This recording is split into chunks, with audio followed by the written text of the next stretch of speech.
What's on YouTube? It's PTT back at it with another Division video. Today, guys, I want to hit on a topic that was loosely brought up in this week's State of the Game. I kind of know it's a little bit early to be doing this, but I also think that doing it nice and early means that we can get some good community conversation going. You know, there's a chance that devs can see it and things like that a long time in advance. So, yeah. The topic today is going to be the Division Year 3. We're going to be talking about some of the content I hope to see in the Division's Year 3. But I'm also approaching this, you all know me guys, I've had some crazy ideas for the Division. Some have actually made it into the game in the past and some of them haven't. I do have some crazy ideas. Some of them are some really cool ideas that would be amazing to see. But we've got to remember, or at least I'm approaching this from a point of view where I think, okay, the Division 2 is definitely in development now, and if it's anything like what we know from, let's say, Bungie when they were developing Destiny 2 in the last year of Destiny, they had a smaller team working on Destiny 1 because most of the team was working on Destiny 2. And I think that's going to be the case going forward with the Division for Year 3. I think that there's going to be a smaller team working on the Division that we play now, and obviously a bigger chunk of their team working on the Division 2. So when I tried to put this list together, I definitely sat there and thought, okay, some of these ideas would be really cool, but I definitely don't think that they're going to be possible because, you know, they have a smaller team, or maybe this is something that would just be too big to include in the Division, and maybe that, you know, that's something for the Division 2. And I'm sure I will eventually get round nearer the time. In fact, I will get round nearer the time to making a video about things I would like to see in the Division 2 eventually. But for now, we're going to talk about Year 3. I do encourage you guys to let me know in the comment section down below what you think about what I've said, but also let me know in the comment section, you know, what kind of things you would like to see going forward in Year 3. Now, obviously, I'm going to break this into two parts. I'm first of all going to be talking about new things, and then I'm going to be talking about where life changes and things that I think could just be changed to, you know, improve the overall quality and liveliness of the game. So without further ado, let's just jump straight into it. First up, let's talk new gear sets, okay? Obviously, that would come in the form of new classified gear sets and non-classified sets. Okay, I think it's been a long time since we've had a new set put in. We tried, okay, or massive tried with the Seeker set on the PTS. Ultimately, it was removed. It was a little bit broken. I think they definitely need to go back to the table and say, okay, for Year 3, we're going to bring out 4, maybe even 6 new gear sets. It would be pretty cool. Whether it makes it in or not, we don't know. But I would definitely like to see it and have some more things to chase after and play with. You know, I think although the classified sets are brilliant overall, I do still feel that there are big tendencies in the community to favour certain sets over others. Some are obviously extremely powerful. If you're a PvE player, then you can very easily get stuck into a Nomad build or a D3 build and not use anything else. You know, if you're injecting new gear sets into the mix, then people are going to be playing with other things and it might change the focus up on some things. But yeah, that's one of them. Next, let's talk about exotics. Obviously, I want to see plenty of new exotics. We all love new exotics. If we got some more, it would be pretty cool. But I also want to see some retweaks of current exotics in game, like the Historian, the Tommy Gun, the Thompson. You know, some of the less used exotics. Okay, and they're less used for various reasons. If we look at the Tommy Gun and the Thompson, you know, they have a hip fire talent on them that you can't roll away because it's the exotic talent, and it makes the weapons completely useless because they've now, you know, changed hip fire again. Hip fire is just like in a really non-viable place, in my opinion. That obviously makes exotics like the Tommy Gun, the Thompson completely useless. So I would definitely like to see some tweaks to current exotics and the introduction of new ones. Next, big one. New incursion. Okay, the last new incursion we had was 1.6. It was Stolen Signal, an absolutely fantastic incursion. I actually recently completed it for the first time ever. You know, on the PTS and in the live game previous to 1.7 when it actually came out in 1.6. I played it a few times. I never managed to complete it. I've since gone through and completed it several times now, and it is a fantastic incursion. I really do like it. I would love to see a new one, and I think you guys would as well. And that can actually lead me on kind of very nicely to my next point of a new faction. We've been fighting the same old bad guys in the Division now coming up to 3 years. It would be pretty cool if we got a new faction. Whether this actually happens or not, You know, there's a big question mark there. Maybe things like new factions are being saved for the Division 2. But I would definitely like to see them, and they could even be used to kind of kickstart the campaign for the Division 2, where, you know, they're put in now, and that leads into events of the Division 2. I don't know how it would work, but I would definitely love to see a new faction. I think you guys would agree there. Moving on to Legendary Mode. Okay, Legendary Mode was a brilliant initiative that came in. The AI were tweaked, you know, they were a lot more sensible. They hit a lot harder. It was just generally a brilliant experience to go into Legendary Mode the first time. However, you know, having played it for a while now and having completed them most weeks when they first came out and every week since, except for the few months that I took a break from the Division, I would love to see new Legendary Modes come in, okay? If you look at some of the missions that we have in game right now, things like Russian Consulate, General Assembly, Grand Central Station, Subway Morgue, even things like Hudson Refugee Camp, these would be brilliant Legendary modes. They're long missions, they're open, they have a various mix of, you know, the factions that you're going to fight against, and I think they could be pretty interesting, you know, especially if you look at things like Russian Consulate. Okay, we all remember how hard that used to be back in the day when it was challenging, and a lot of people didn't do it when it was the daily challenging because they just didn't want to. It was so hard. Bring that back, give us legendaries. You know, you've already done the base work for legendary modes. With the legendary modes we've got, you know, I don't know how hard it would be to take that and introduce it to other missions. Maybe it is hard. That's why we haven't had it so far. Maybe it's just not something that they've thought about yet. But I would like to see some new ones come out. Again, it would give us a bit of new life into some older missions and definitely give us something new to do.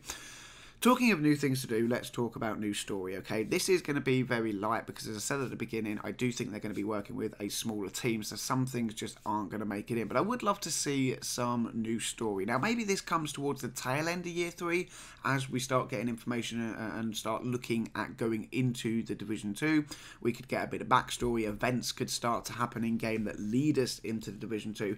But again, we'll have to wait and see. But I would like to see something that kind of wraps up and answers some of the questions that we have in the Division that I don't think would fit in the Division 2, yeah? Because there's definitely some big questions that we all have about certain things in the Division that are never going to be there in Division 2 because it is a different area. You know, the outbreak, I mean, we don't know what's going to happen in the Division 2, but maybe like we've cured it and it's gone somewhere else. There's definitely going to be some questions that need answering. Hopefully, you know, that's something in the back of the dev's head as they go forward.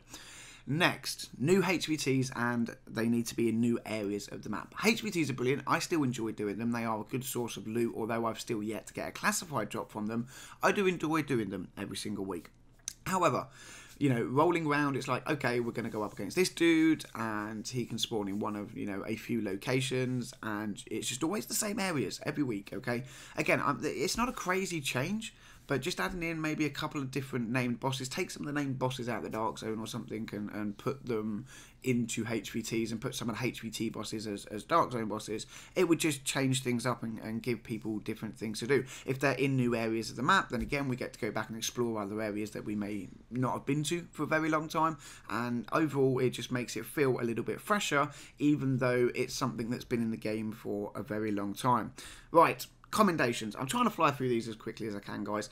New commendations. Commendations are brilliant. I love them. As a player that played from day one of the Division every single day for a crazy amount of time, all the way up to like 1.7 before I finally took a break, okay? Commendations when I came back to play 1.8, it was like, wow, I love this. And it has been the driving force between keeping me playing this every single day at the moment. Classy sets, brilliant. I love them. I've got them now. I enjoy playing with them.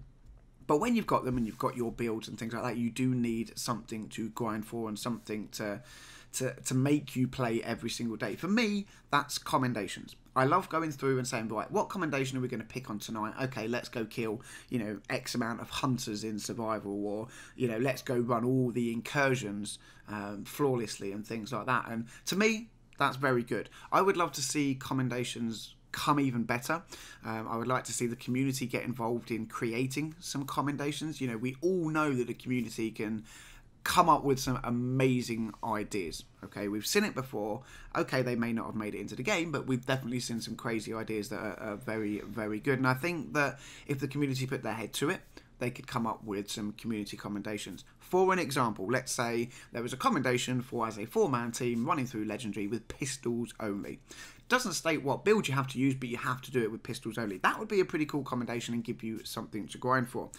On the subject of commendations, I also think that we could have like a monthly featured commendation that again is community driven. It comes around once a month. Let's say, you know, as a community, we've got to kill 1 million, cleaners, or we've got to get, 1 million headshots, whatever it is. We see community events come around and things like, even Ghost Recon Wildlands has got it. You've got them in Rainbow Six Siege. You have them in other games like Battlefield, Call of Duty. Community-driven events like that give you something, although it may not be game-changing, are cool. They're fun, and they give people something to do. So, again, I would love to see it come in eventually. Next, let's talk about events, okay? Events have been something that have definitely gone around for a while now, and I think it's safe to say we can all agree that double field proficiency caches and an extra loot drop from a named boss really aren't our idea of good events. The idea of having an event, a little bit like global events, is it drives people to come back and play the game for a certain duration, okay? It increases the player base for a weekend or a week. It gives people something to grind after, but it's something meaningful, okay? Whenever a global event comes around, you can chase after certain commendations, you can chase after certain pieces of classified gear. When you get events like double field proficiency caches and extra loot boss drops, they're not events that really go, okay, I've got to rush home from work and get straight on the Division because this event is on for this weekend only and I want to make the most of it. However, if we had things like double Division Tech weekends or double XP for all events, i.e. Last Stand, Survival, Skirmish, Underground, DZ, things like that, that would drive people, okay? Imagine new players coming into the game. They're a long way behind us. Weekends like that would encourage them to come and play because they're getting double XP. They're going to level up quicker. They're going to get into things like Underground, maybe, Last Stand, and they're going to get those levels up quicker. That might mean that they can start doing other things in game and ultimately bring them into playing the Division more with kind of, I'm losing what I want to say here, but like the longevity of them coming and playing it. But it gives them a reason to do it. Do you know what I mean? End game content players, let's be honest, we're not too worried about field proficiency cache weekends and things like that. But a double div tech weekend, as an end game player that wants to optimize all of my builds, that would be amazing. And I would come on and play for 22 hours a day during a weekend if it was a weekend event. And I think you guys would definitely agree to that. Next, we got 2 more for new things, guys, okay? A new area. Okay, again, I said at the beginning that I want to keep this to a list of things that I think might happen and aren't kind of too unreachable with, you know, the team working with what I believe is a smaller team. And I don't think a new area similar to something like Westside Piers that we got with 1.8 is completely out there. I do think it's possible. It would be very nice. Hint, hint, we would still like to go back to Brooklyn Massive. Please make it happen before the Division 2 comes out. But again, any new area with something new to do would definitely be amazing. And finally, it's not necessarily a new thing, but the continuation of global events, okay? This is obviously the recycling of old global events, but also adding in new ones. If we're going to bring out new gear sets and things like that, then of course you can bring out new global events to go along with it. And again, that just adds something into the game that is a little bit fresher, even though global events have been around for a little while now. Right, that's my list as far as new things go, okay, and what I would like to see as far as new bits and pieces. I would love to know what you think in the comment section down below, of course.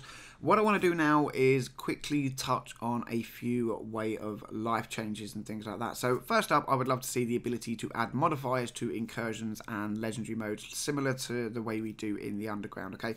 Imagine going back and running Falcon Lost that we've all run, God knows how many times, but you can run it with shock ammo and things like that. It would be very interesting. It would make the content feel new, again, even though it's been there for a while. And I think ultimately that's what it's all about. You know, if you can take a piece of old content but make it feel brand new again and make people want to take part in it, then you're onto a winner. So yeah, let's take Underground modifiers, let's put them into legendaries, let's put them into the Underground. A bigger stash. I know we've all said this for a little while now, but with all the classified sets coming out, a lot of people are collecting. Not everyone has multiple characters to share the builds out. I definitely think we need a bigger stash. Another 100 would be amazing. I would settle for another 50. Next, more loadout options and maybe a backpack increase, okay? Loadout options are brilliant. I have certain builds split across different characters, but I definitely want more builds. For example, I would like to have my striker build, say, as a PvE build and a PvP build, but I also want my final measure to do the same, and my nomad and everything. Yeah, I know it might be asking for a lot, but another slot or two in loadouts would be brilliant. And of course, the backpack increase, so you can then carry an extra gear set or two without taking up your entire inventory space, would be pretty sweet. Then let's talk about underused weapons. Okay, I know I spoke about exotics being retweaks earlier, but I would also like to see some of the high-end weapons taken back to the drawing board and given minor tweaks to make them a little bit more viable. Again, like most things, just like the exotics, you get certain things that are used a lot and certain things that are never used. Guys, when was the last time you saw anyone running around with an M1A? For me, I would say back in 1.1 and 1.2, it got nerfed the hell out of, and it's not really been in a major viable option since. Let's change that. Let's get some of these weapons and go, right, okay, let's just slightly tweak these. Not too much, but just a little bit so they come a little bit more viable. Then, incursions and legendaries to count towards weekly assignments. I don't know about you guys, but I hate dropping down. When I do my weekly assignment cash, it's like, right, bang, well, tier 1, let's run 10 Amhersts as quick as possible just to get them out of the way. But I know I'm going to run my incursions and my legendaries each week. I would like them to count towards my weekly cash without having to go out into the world and just do 10 hard missions. Again, just a little way of life change. Exotics, okay. I would love to see vendor weapons taken out of exotic caches. Like, if I can go and purchase an exotic somewhere, I don't want to see it coming out of my exotic cache at the end of a flawless legendary run, because, well, it is just damn annoying. I think you guys will agree again. It's nothing major, it is a small way of life change, but I do think it would be pretty nice. At least you know when you open it up, you're going to get something that you might definitely want, rather than, okay, there's a chance I'm going to get something that I could go and buy with my capped Phoenix credits. Next, this is a big one for me, okay? Bring back crafting as a viable thing. Okay, crafting was amazing. I did enjoy crafting gear. I always thought it could be a little bit better, but I did enjoy it. When was it? Underground, we got some new crafting blueprints. You could go and craft like the Hunter's Faith set and things like that, and they were added in as blueprints, and it was pretty cool. Everyone thought, okay, ideal, we're going to get some crafting back, it is going to be viable, and then it fell flat on its face again. I would love to see crafting brought back, maybe even classified blueprints. Okay, these could be tied in to global events. You could earn blueprints by doing certain things and have a percentage chance of getting them. Maybe we can get, you know, exotic blueprints if you have a weapon. I don't know, I've been lucky enough to get half a dozen Liberators, say. Now, I know I can buy the Liberator from the vendor, but say I broke down 5 Liberators, that would then give me a blueprint, okay? I think that you should be able to buy these exotic blueprints from a vendor. I think you should say, okay, you know, you've had 5 of these that have been poor rolls, you can't use them, break all of them down. That then gives you a special item that you can take to buy an exotic blueprint from the vendor, that then allows you to go back and keep rolling to get a roll that you actually want. I think it would be good. Again, it would bring back some viability of crafting, but again, let me know what you think in the comment section down below, guys. Finally, okay, the final thing, I know this probably won't happen, it's been mentioned before, but the hunters. Okay, we've seen hunters now be introduced into Resistance. We've seen hunters introduced into the Underground. They're brilliant. I love the hunters. I know a lot of other people do as well. Let's see them in the Dark Zone, please. These can either be dropped in with supply drops. They could appear when players go rogue. There could be a few random patrols going around the Dark Zone, maybe every hour. You get a notification just like you do with supply drops and contamination events, and it'll drop, you know, a handful of hunters in different locations. You can go and kill them and things like that. I would just love to see the hunters used an awful lot more, because they're an amazing enemy type. A lot of thought went into them, and I want to see them utilised in a way, and I just love playing against the hunters. But I don't always want to go into survival or the underground to do it. So, yeah, there we go. Guys, that was my, I say shortlist. I know I've been talking for nearly 20 minutes. That was kind of my short list of everything. I have a list about 3 or 4 times as long as the one we've just gone through. But again, I wanted to keep it to things that I thought would actually be viable for Year 3. And then obviously the other bits that I've chopped out of this video and they're still there on a list. Okay, I will put them into a video for the Division 2 and say, you know, I would like to see this, this, this, and this. But I don't think that even if I said that, I'd just be wasting my time saying them for year 3, because I don't think it would ever happen. Because, as I said many times now, several times in this video, I think that Massive are going to be working with a smaller team for that year 3 content, because I do believe that there's more of their team working on the Division 2. But yeah, that's it, guys. If you have stuck it out till the end, thank you very much. I do seriously appreciate it. Let me know in the comment section down below what you think, not only with everything that I have said, but, you know, you guys can have a think and go, oh, you know, Pete, you didn't think of this. This would be pretty cool. And yeah, let's get some good discussion going. Let's get some positive discussion going in the comment section. Hopefully someone at Massive might actually watch this. If they do, then yeah, that again, why I say put it in the comment section. They can actually read other people's opinions as well. But yeah, that's it, guys. As always, thank you very much for watching. Drop a thumbs up if you like the video. If you're new, don't forget to subscribe. Plenty more Division videos coming your way. But for now, agents, thank you for watching, and until the next one, I'll catch you all soon.